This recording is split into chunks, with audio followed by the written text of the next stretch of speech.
दान और गुरु बिन दोनों निष्फल हैं, चाहे पूछो वेद पुराण। और गुरु भी पूरा हो, इन नकली गुरुओं का दिया वे बाढ़ में गिर डालना है, इनको देने से कोई लाभ नहीं। एक तो अपने खेत में बोवे, और खेत में भी उसमें बोवे जो डैर हो कति उपजाऊ, और रेई आड़े में डाल दिया तो भी बीज बिगड़ जा। तो ऐसे कुस्थान पर कुपात्र को दिया हुआ दान भी नहीं फले। अब देखना आगे क्या कमाल किया इस गीता जी पवित्र ज्ञान में।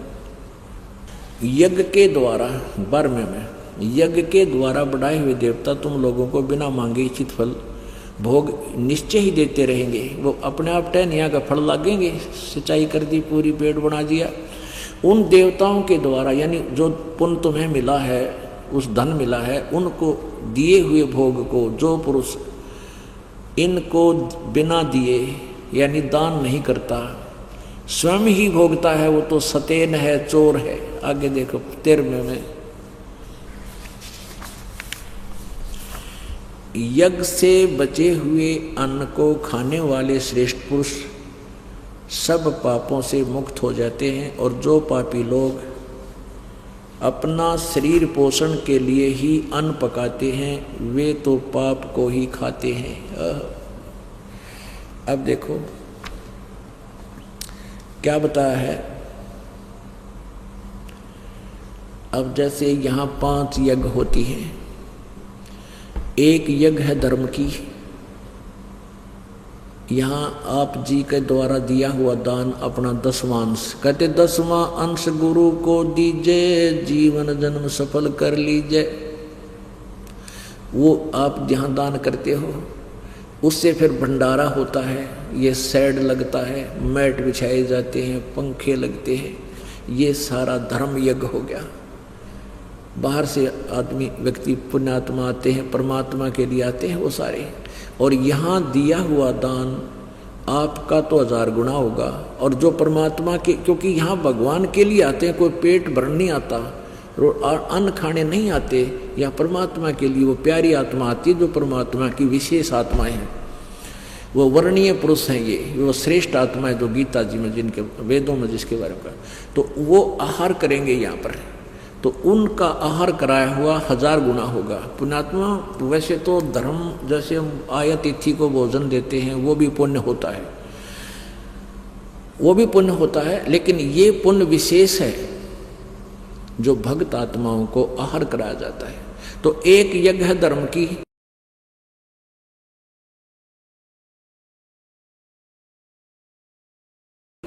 और दूसरी यज्ञ है ध्यान। क्योंकि यहाँ आने के बाद जहाँ भी चर्चा चलेगी मालिक की चलेगी, उसका ध्यान बना रहेगा, उसके प्रति आपकी श्रद्धा बनी रहेगी, विचार उसी के घूमेंगे यहाँ पर। और फिर सत्संग सुनाया जाएगा, कोई मंत्र कर रहा है, कोई सुबेरे के नित्य नियम कर रहा है, कोई आरती कर रहा है, कोई रामायणी कर रहा है, और कोई यहाँ चर्चा चला रहा है, अपने भक्तों को भाइयों को समझा रहा है, तो मालिक की चर्चा ही चलती है। जब तक आप यहाँ रहोगे भगवान में ध्यान लगा रहेगा। ये ध्यान ये गए हठ योग नहीं है हमारा। और तीसरी ये हवन की, या देखो ये 300 पाठ चल रहे थे, एक पाठ की एक ज्योति लगाई जाती है, 3 दिन अखंड चलेगा ये हवन। 3 दिन के अंदर एक ज्योति में लगभग 1 किलोग्राम देसी घी हवन हो जाता है। और 300 का आप हिसाब ला लो, अब 300 किलो हो गया, यानी 3 क्विंटल हवन परसों से आज तक यहाँ घी हवन हो चुका है। एक यज्ञ है धर्म की, दूसरी यज्ञ ध्यान, और तीसरी यज्ञ हवन की, और चौथी यज्ञ परिणाम। जब आखिर यहाँ दंडवत करते हो, आपका एक यज्ञ सच्चे मन से, सच्चे हृदय से, निष्कपट भाव से आप समर्पित होकर के परमात्मा के चरणों में यो शरीर सौंप देते हो, ये एक यज्ञ होगी। और 5वीं यज्ञ ये ज्ञान की, जो अमृत वर्षन लग रहा है भगवान का। तो अब इसके बारे में आगे देखना। अब यज्ञ से बचे हुए, अब यहाँ आपने देखा यज्ञ से बचे हुए अन्न को खाने वाले हम क्या करते हैं, परमात्मा का प्रसाद बनाते हैं अलग से, देसी घी का हलवा बनाया करें, और उसका कुछ भोग निकालते हैं पहले परमात्मा के लिए। और भगवान की अखंड वाणी चल रही है जो सच्चिदानंद घन ब्रह्म ने, उस परम अक्षर ब्रह्म ने आकर के स्वयं अपने मुखारविंद से उच्चारण की, या अपनी प्यारी आत्माओं जैसे उनमें से गरीबदास साहिब जी वे उनके अंतःकरण में अपना ज्ञान फीड कर दिया। वो ज्ञान लिपिबद्ध किया हुआ है, उसकी वाणी दिन रात चलती है दोनों तरफ। एक तरफ बेटियां पढ़ती हैं, एक तरफ ये बच्चे पढ़ते हैं। ये तो दिन रात मंत्र चलते हैं परमात्मा के उस सूक्ष्म वेद के। और फिर ये दास 2-2 घंटे 4-4 घंटे डेली समझाते, ये भी अमृत वर्षा ज्ञान की ये मंत्र सुनाए जाते हैं। और फिर इनको हम परमात्मा का अलग से भोग निकालते हैं, पूर्ण ब्रह्म का। और जो शेष बचा हुआ प्रसाद है उसी का परमात्मा के निमित्त लाया गया। यहाँ पर आपने देख रखेंगे 15-10-12 डोंगे भर कर रखे पतीले बड़े बड़े। ये बचा हुआ अन्न परमात्मा के भोग लगने के बाद शेष बचा हुआ जो अन्न है वो आप जी को वितरित किया जाता है। और इससे भी आपके बहुत से पाप कट जाते हैं।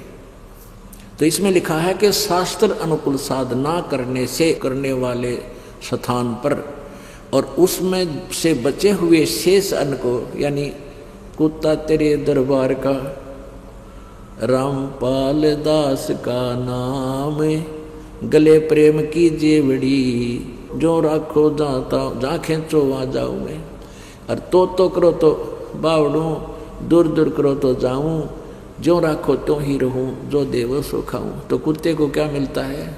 जूठा भोजन, टूक। तो परमात्मा आपका बचा हुआ हमें भी वो टूक देना, प्रभु हमारा उद्धार हो, आपकी प्यारी आत्माओं का आपका जूठा टुकड़ा हमें भी मिल जाए, हमारा उद्धार हो। तो वो यज्ञ से बचा हुआ शेष अन्न,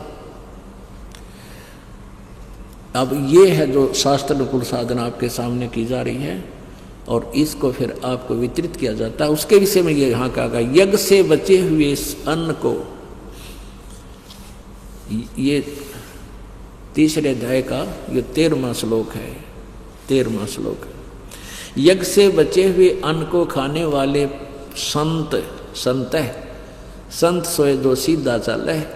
आप संत हो, आपने सब बुराई छोड़ दी, बीड़ी शराब मांस तंबाकू छोड़ दिया, सत साधना कर रहे हो, तो आप संत हैं, श्रेष्ठ पुरुष, सब पापों से मुक्त हो जाते हैं। जो पापी लोग अपना शरीर पोषण करने के लिए ही घूटी सूटी लाव में 36 प्रकार के पकवान बना खा और धर्म करते नहीं, उनके विषय में कहा है केवल अपना शरीर पोषण करने के लिए अन्न पकाते हैं, वे तो पाप को ही खाते हैं।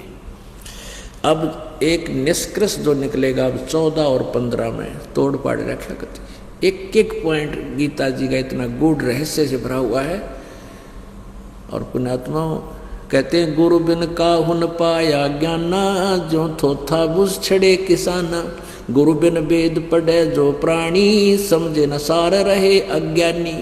ये सारे अज्ञानी थे अभी तक, ये ब्रह्मा विष्णु महेश और ये ब्राह्मण ऋषि महर्षि सतयुक्ता के, इनको कैख का भी नहीं पता था। 5500 वर्ष हो गया लगभग गीता जी के ज्ञान लिपिबद्ध हुई को, आज तक ये कैख नहीं बता सके गीता जी में लिखा क्या है। और ढिढोरा पीटा करते गीता जी को हम पाठ करते हैं। अब देखना अध्याय नंबर 3 का श्लोक नंबर 14 और 15। ये 14 और 15 इकट्ठे ही लिपि अनुवादित हैं। यहाँ देखिए, संपूर्ण प्राणी अन्न से उत्पन्न होते हैं। अन्न की उत्पत्ति वृष्टि से होती है, वृष्टि माने वर्षा से, और वृष्टि यज्ञ से होती है। वर्षा शास्त्र अनुकूल साधना जो यज्ञ हवन किए जाते हैं इनसे होती है। और यज्ञ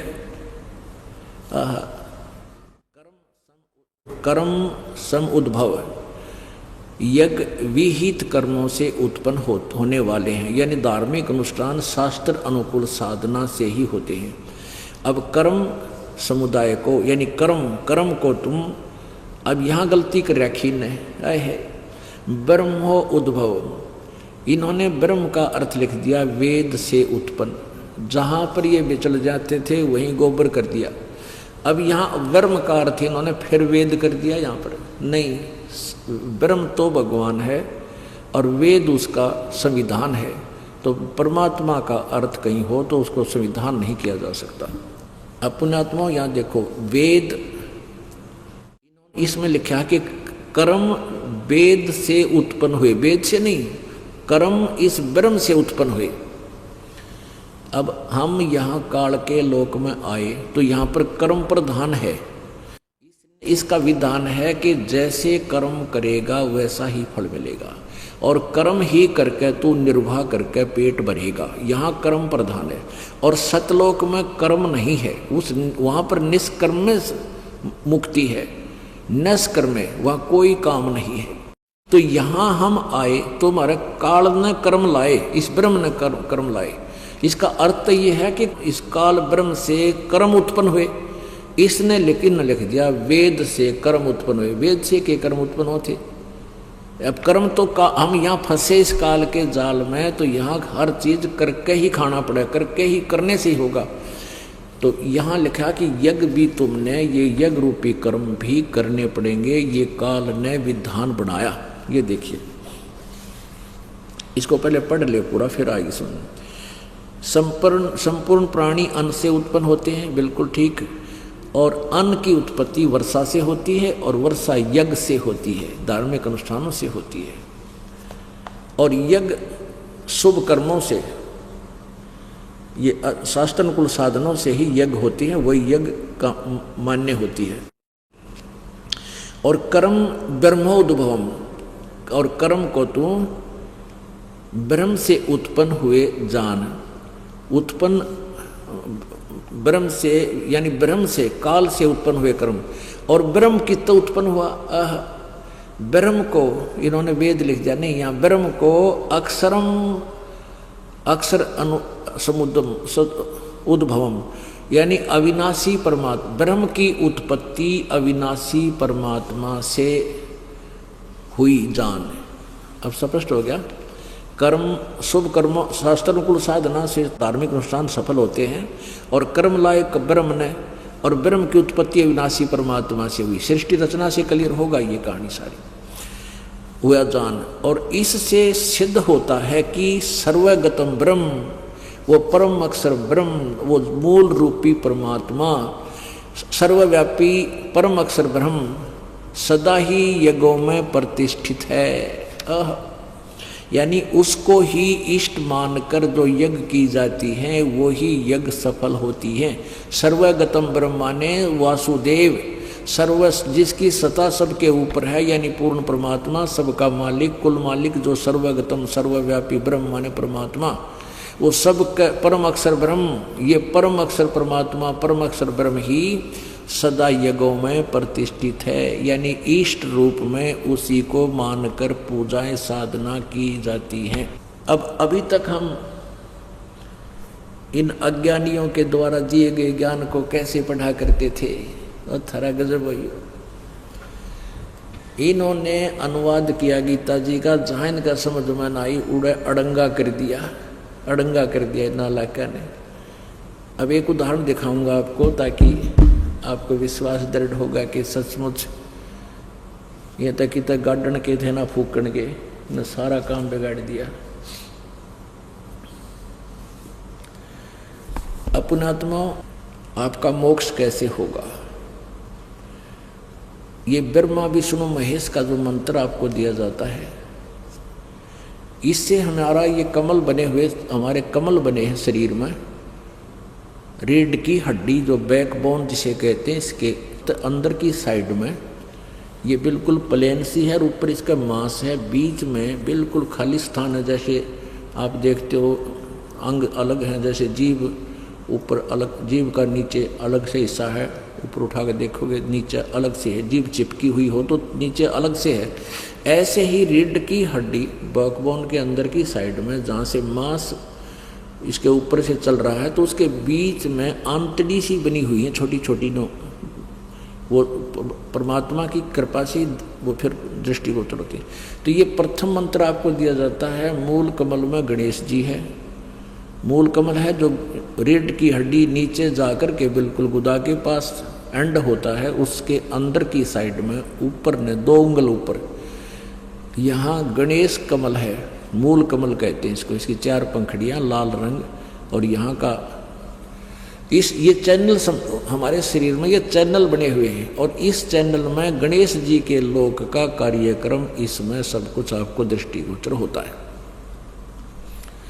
तो उस मंत्र से जो पहला मंत्र आपको दिया जाता, वो मंत्र दिए जाते हैं पहले मंत्र में जो गणेश जी का, वो इस मंत्र से इसमें हवासी भरी जाएगी। ये ब्लेडर खाली हो गया आपका, जैसे ब्लेडर में पंप से हवा भर देते हैं तो फिर वो फूल जाता है, ऐसे इसकी पंखड़ियाँ फिर उभरनी शुरू हो जाती है इस मंत्र से, अपने आप ये खिल जाता है। उसके बाद फिर सावित्री ब्रह्मा वाला जो है स्वाद चक्र है, इससे 2-2.5 उंगल ऊपर उसमें 6 पंखड़ियाँ हैं और वो मंत्र आपको दे रखा है। फिर नाभि कमल है, इसमें ब्रह्मा विष्णु और लक्ष्मी जी का कमल है, इसकी 8 पंखड़ियाँ हैं। फिर हृदय कमल है, हृदय ये दिल नहीं, इससे अलग एक कमल है जो बीच का कमल कहा जाता है। उस हृदय कमल में शंकर भगवान और पार्वती का कमल है, उसमें 12 पंखड़ियाँ हैं और उसका मंत्र आपको बता रखा है। और कंठ कमल, ये कंठ है यहाँ पर, यहाँ नहीं, इसके बैक में जहाँ ये बैक बोन रीढ़ की हड्डी आकर के जो मूर्ति है, मोड़ से के साथ चिपका हुआ अंदर की तरफ, यहाँ इस दुर्गा का कमल है जो आपको मंत्र दिया जाता है इसका, तो उससे ये खिल जाता है। तो इनका जो हम जब यहाँ से चलेंगे, जैसे ये कुछ पंथ हैं, राधा स्वामी, धन सतगुरु वाले, ये क्या कहते हैं कि हमारा ज्ञान तो वेदों और गीता पुराणों से ऊपर का है, ऊंचे का, हमने इनको पढ़ने की जरूरत आवश्यकता नहीं। और इनका ज्ञान दिखा दूँ तो आप माथे माथ मारो, इन्हें कह का भी नहीं पता। अब इतना समय नहीं है, फिर दिखाएंगे कभी। तो वो क्या कहते हैं कि हम तो सीधे त्रिकुटी में पहुंच जाते हैं, हमारे गुरुजी तो त्रिकुटी से प्रारंभ करते हैं, इस नीचे का हमने कोई जरूरत नहीं। तो नीचे के शरीर ने भी फेंक दो, उठा के नाड़ ने रख लो, अपनी ने काट दो तले थे, है बिना अकल के। अब नीचे का हमारा जो शरीर है, हमने परमात्मा के पास जाना है। सभी कहते हैं भगवान के पास जाना है, वो क्या कहते हैं, रास्ते अलग अलग हैं, जाना एक स्थान पे। मानव शरीर से परमात्मा मिलेगा, और मानव शरीर में एक ही रास्ता है, कमलों से होकर ही गुजरना पड़ेगा, और कोई रास्ता है ही नहीं। और बताओ कौन सा रास्ता थोड़े दूर है? तो मानव शरीर में भगवान मिला, और मानव शरीर में एक ही जैसा रास्ता है, तो कमलों से होकर गुजरना पड़ेगा। अगर एक भी, मान लिया आपने विदेश जाना है या स्वदेश आना है, और आपका वहाँ नो ड्यू सर्टिफिकेट कोई बिजली महकमे का रह गया, या टेलीफोन का रह गया, या कोई और सरकारी आपके पास लोन शेष है, आप वापस नहीं आ सकते।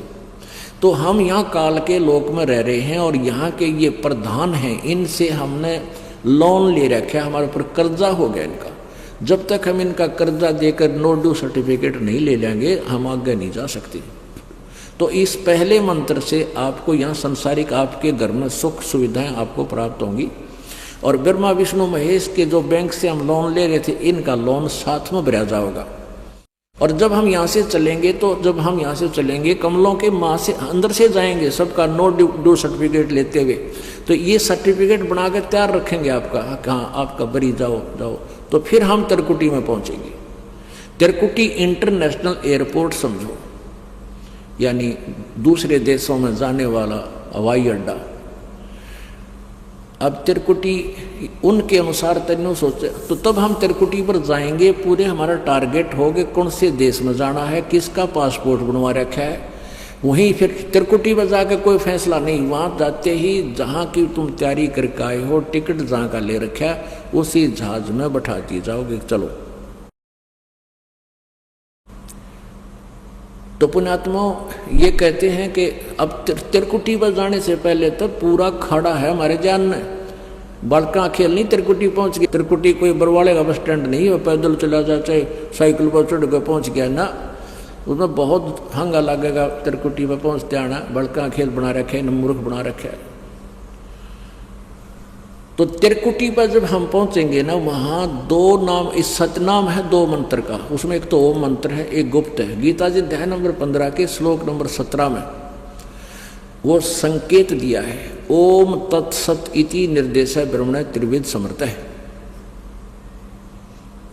उस पूर्ण परमात्मा ब्रह्मणे माने सच्चिदानंद ब्रह्म के पाने का ये 3 मंत्र का जाप है। ओम तो ब्रह्म का, और तत् और सत्य सांकेतिक है। तत् ये दास बतावेगा, ओम और तत् मिलकर ये सतनाम बनता है 2 अक्षर का। जिनको सतनाम प्राप्त है वो पुण्यात्मा समझ जाते हैं संकेत को ही। तो उसमें क्या होगा कि जो ओम मंत्र है उसकी कमाई हम ब्रह्म को देंगे। ये ब्रह्म का जाप है काल का, और इस ब्रह्म की कमाई से हम पहले क्या करते थे, ब्रह्मलोक में चले जाते ओम नाम का जाप जप के, और ब्रह्मलोक में अपने पुनः खा गए देवता बन कर वहाँ खूब ठाठ करके नाच गाने देख कर बकवाद करके फिर गधे बन जाते। हम न्यों फंसे रहे। अब परमात्मा ने हमें ज्ञान दे दिया, हम यहाँ की कोई सुख सुविधा नहीं चाहेंगे, हम यहाँ से पीछा छुड़वाएंगे। ओम नाम का जाप हम ब्रह्म को देंगे, फिर ये हमें छोड़ देगा जब भी तुम्हारा कर्जा माफ अक्षमा हुआ। और दूसरा मंत्र ये है परब्रह्म का, अक्षर पुरुष का, जो अभी आपको 3 भगवान बताए।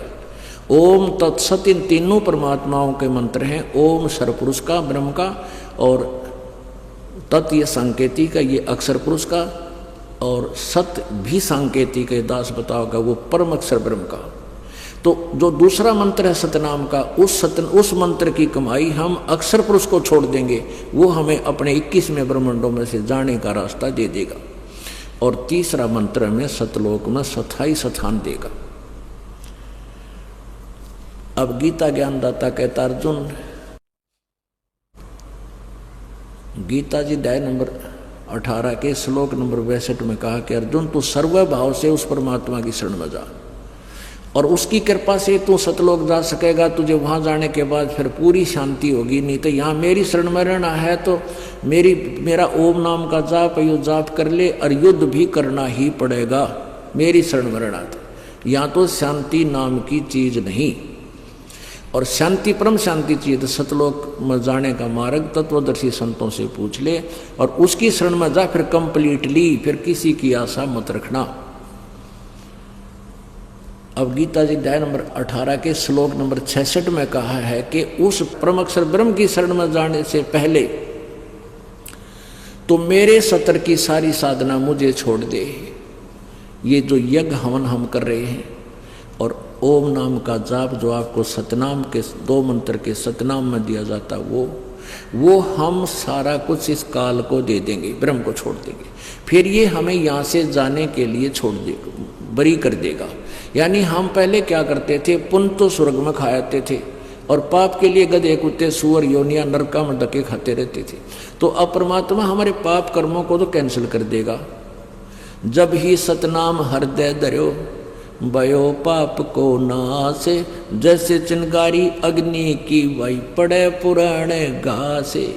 जैसे 100 टन 1000 टन भी अगर सूखा घास पड़ा हो और उसमें एक माचिस की सीख जला के ला दे, सारे ने फूक कर ढेर कर देगी और राख बन जाएगी थोड़ी सी, और फिर चलेगी तेज हवा, वह राख इधर उधर टिकरा कहाँ पाओगी, यानी क्लियर फील्ड हो जाएगा। तो कहते हैं जब ही सतनाम हृदय धरो भयो पाप को नाश, और जैसे मानो चिंगारी अग्नि की पड़ी पुराने घास। तो हम ओम नाम का जाप इसको दे देंगे, पाप परमात्मा हमारे नाश कर ही देता है। तो इसके प्रतिफल में हम कुछ नहीं लेंगे, तो ये हमें बरी करेगा। अब देखना 18वें अध्याय के 66वें श्लोक में, अरे न केड़ंगा के रखा उसका सारा भट्ठा बैठा दिया, सारे गीता का को सारी कथा को ही मोल्ड कर खत्म कर दिया इन्होंने। देखना श्रीमद् भगवत गीता अध्याय नंबर 18 और श्लोक नंबर 66 आपको दिखाते हैं।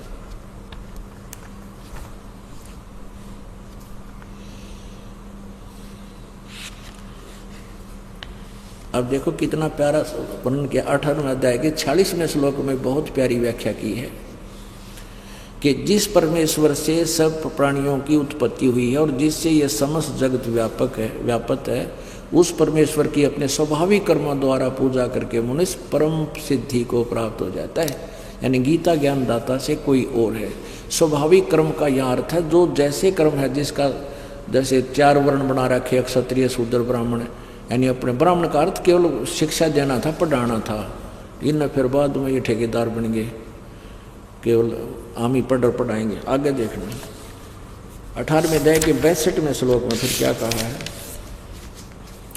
ए भारत तू सब प्रकार से उस परमेश्वर की शरण में जा, उस परमात्मा की यानी परम अक्षर ब्रह्म की, तत्ब्रह्म की कृपा से ही तू परम शांति और सनातन परम धाम को शाश्वतम स्थानम यानी सदा रहने वाले स्थान माने धाम कहो, लोक कहो को प्राप्त होगा। अब यहाँ देखो 18वें अध्याय के 62वें श्लोक में कमाल कर दिया। ये 18वां अध्याय और 62वां श्लोक है, 66वां। इसमें क्या लिखा कि सर्वधर्मान प्रीतज माम, माम माने मेरी, मुझ सतर की है।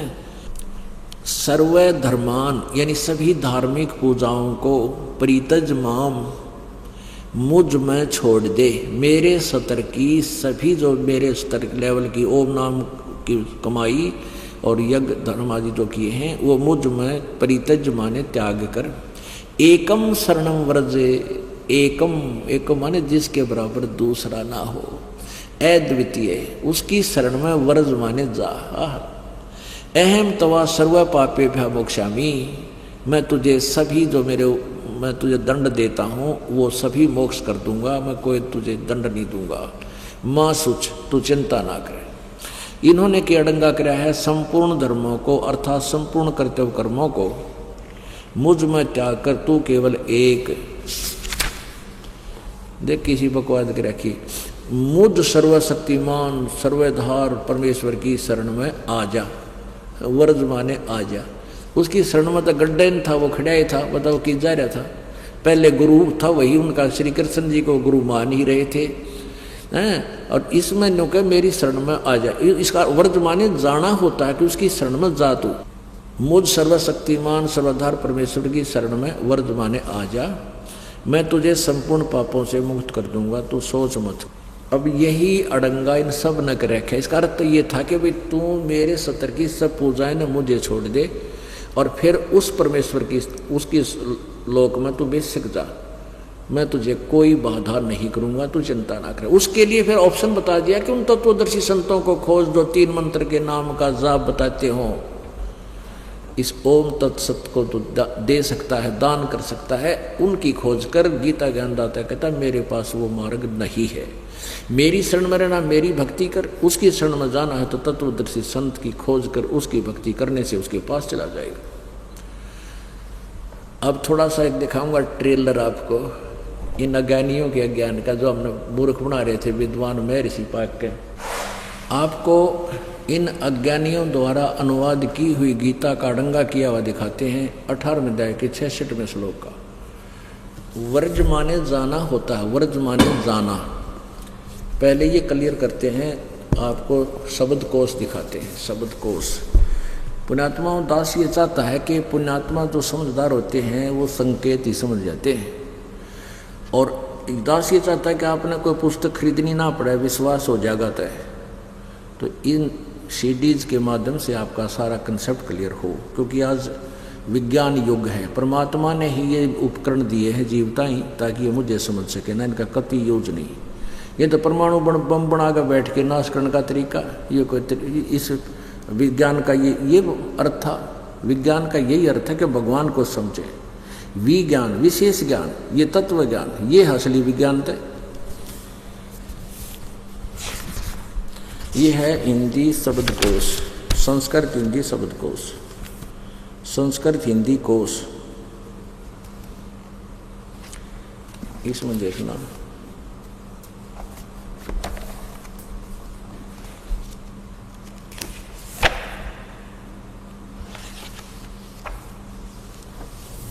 ये 993 पृष्ठ पे। इसमें वर्ज, वर्ज का अर्थ है जाना, चला जाना, प्रगति करना, चला जाना, प्रगति करना, पहुंचना, विदा होना आदि आदि। और इन्होंने एक और देख किसी कमाल कर रखा है, ये देखना श्रीमद् भगवत गीता। ये एस्कॉन वाले को एस्कॉन वाले बोलते हैं इनको, एस्कॉन। ये किसने लिखा है, किसका अनुवादित है, ये है ये श्रीमद् भगवत गीता गीतोपनिषद यथारूप मूल संस्कृत पाठ शब्दार्थ अनुवाद सहित द्वारा कृष्ण कृपा श्री मूर्ति श्री श्रीमद एसी भक्ति वेदांत स्वामी प्रभुपाद संस्थापक आचार्य अंतर्राष्ट्रीय कृष्ण भगवान अमृत संघ, ये Bhakti Vedanta book trust, Los Angeles, London, Stockholm, Sydney, Hong Kong, Mumbai. अब इन के लिखा है 18वें अध्याय का, ये देखो इन चौड़े में झूठ बोल रखी है। ये है 18वें अध्याय का 66वां श्लोक, 18वें अध्याय का 66वां श्लोक। ये यहाँ इन्होंने अनुवाद किया है 66वां। सर्वधर्मान प्रीतज माम एकम शरणम वर्ज, ये वर्ज शब्द 66 का यहाँ अनुवाद किया है इन्होंने। अर्थ तो ठीक लिख दिए। ये देखो सर्वधर्मान माने, ये पहले शब्दार्थ करा है। सर्वधर्मान माने समस्त प्रकार के धर्म, प्रीतज का अर्थ त्याग कर, माम माने मेरी, एकम माने एकमात्र, शरणम माने शरण में, वर्ज माने जाओ। वर्ज माने अर्थ तो बिल्कुल सही कर दिया जाओ, और यहाँ डंगा कर दिया अनुवाद में। ये अनुवाद है, ये यहाँ तो वर्ज माने जाओ स्पष्ट कर दिया इसने। ये देखो वर्ज माने जाओ, ये तो शब्दों के अर्थ लिखे हैं, फिर यहाँ अनुवाद है। समस्त प्रकार के धर्मों का परित्याग करो।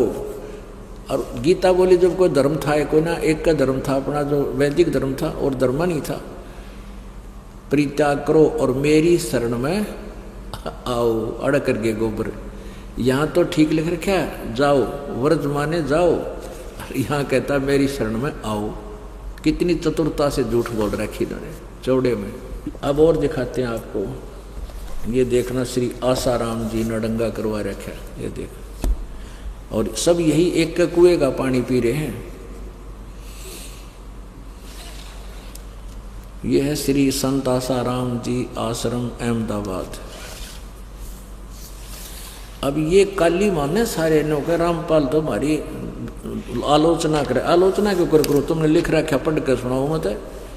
पढ़ के कोई भी पढ़ ले इसको खरीद के, वाह भाई आलोचना क्यों होती है, या बंद कर दो न छापनी, कोई भी ना पढ़ रहे। संत योग श्री योग वेदांत सेवा समिति, संत श्री आसाराम जी आश्रम, संत श्री आसाराम जी बापू आश्रम मार्ग अहमदाबाद। ये इनके फोन नंबर है, जना जो तो पूछ के देख लियो भाई। अब यहाँ देखिएगा 18वें अध्याय का 66वां श्लोक, 18वां अध्याय और 66वां श्लोक। सर्वधर्मान परित्यज माम एकम शरणम व्रज।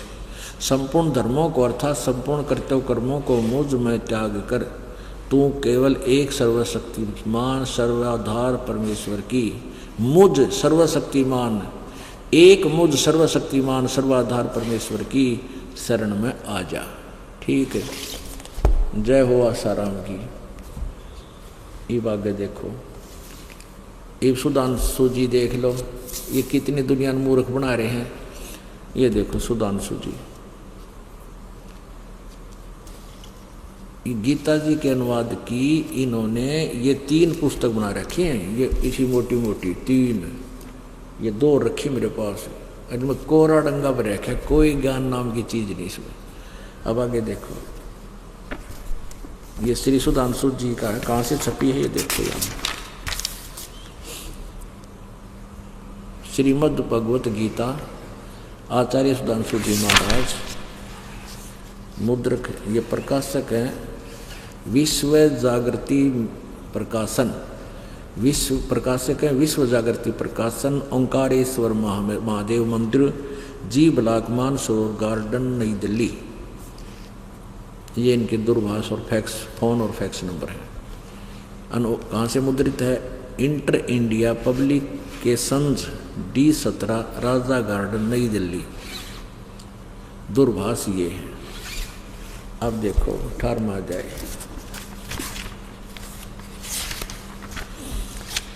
ये है 18वां अध्याय और मंत्र नंबर 66। सर्वधर्मान प्रीतज माम एकम शरणम वर्ज अहम तवा। संपूर्ण धर्मों का आश्रय छोड़कर तू केवल मेरी शरण में आ जा। या आड़ा गोबर करे सारा अड़ंगा कर रखा, बट्ठा बैठा दिया। अब देखो ये सतपाल जी महाराज और ये जो बाल योगेश्वर वाले रनसा देश वालों का, ये देखो ये एक कुआं का पानी पी रहे थे। ये कहाँ से छपा है? जगत गुरु वंदे विष्णु श्री कृष्ण वंदे जगत गुरु। अनुवादक हैं ब्रह्मलीन महात्मा सत्यानंद, महात्मा सर्वज्ञानंद आदि संपादक अंसादेश। प्रकाशक मानव उत्थान सेवा समिति 2/12 पंजाबी बाग नई दिल्ली। फोन नंबर इतना। अब इन्होंने भी इन जमा कर दी, थोक के भाव में कर रखा काम। देखो ये 8-10 अध्याय 18वें अध्याय के ये हैं। ये ऊपर इसे ऊपर 63 से आगे 64, 65 और 66। यो 66 में सर्वधर्मान परित्यज माम एकम शरणम व्रज अहम तवा सर्व पापे व मोक्षामि मा शुच। इन्होंने यहाँ अनुवाद किया अगले पृष्ठ पे। सर्व धर्मों के कर्मों को छोड़कर केवल मेरी शरण में आ। आगे वहीं के वहीं परमात्मा कहते हैं, कबीर ये माया अटपटी, कबीर ये माया अटपटी, सब घट आण अड़ी, किस किस न समझाऊं या कुएं भांग पड़ी। जैसे एक कुएं में 1 मन भांग डाल दे कोई, और उस पानी उस जल ने जो भी पी चुका होगा, एक जैसी एक्टिंग। शराबी चाहे 100 मिल जाए अपने रास्ते में, सबकी एक जैसी बोली, एक जैसी चाल, नगर क्या बात है। तो इन भांग पी रखी माया की। परमात्मा कहते हैं तत्व भेद कोई ना कह रहे झूमकरा, ये पैसे ऊपर नाच सुनो रहे झूमकरा। इन्हें तो माया के ऊपर दुनिया मूर्ख बना रखी है। इनको पैसे जोड़ने के लिए, बड़े आश्रम बढ़ाने के लिए बस यही होड़ लगा रखी है। आपको एक और दिखाते हैं, एक नकली महर्षि की। ये महर्षि दानंद और कलयुग में न्यारा अंडी पाक रहा था। अब इसकी द्वारा अनुवाद किसी ने प्रश्न किया इससे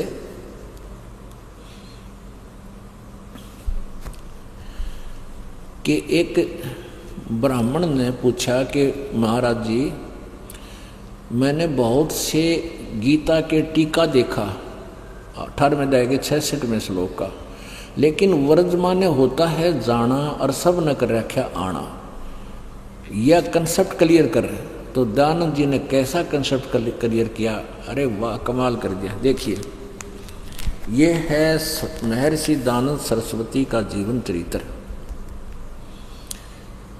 महर्षि दानंद सरस्वती का जीवन चरित्र। और कौन है? अमर शहीद पंडित लेखराम द्वारा संकलित प्रमाणिक उर्दू भाषा का आर्य भाषा में अनुवाद।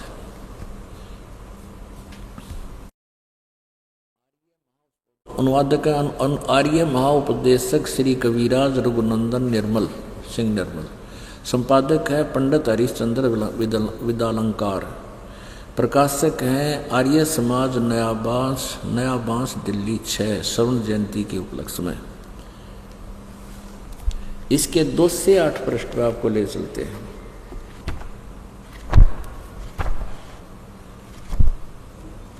ये देखिए,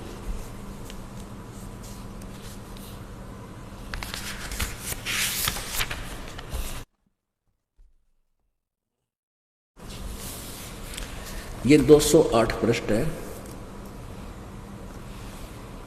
जीवन चरित्र महर्षि स्वामी दानंद सरस्वती। यहाँ देखिएगा, राम गोपाल वैश्य ने, जो वेदांती था, एक राम गोपाल नाम का कोई व्यक्ति वैश्य था, यानी बणिया, वो वेदांती था, बहुत सी टीकाएं गीता की देखी, परंतु एक श्लोक के विषय में जो उसका संदेह था वह दूर न हुआ। अंत में वह एक दिन हमको साथ लेकर, एक और गवाह है इसका, लेकर स्वामी जी के पास गया और स्वामी जी यानी दयानंद जी से कहा कि आपसे कुछ पूछना है। उन्होंने आज्ञा दी। तब वह श्लोक पूछा, कौन सा? सर्वधर्मान परित्यज माम एकम शरणम व्रज। अब देखो ऋषि जी क्या जवाब देते हैं। स्वामी जी ने कहा,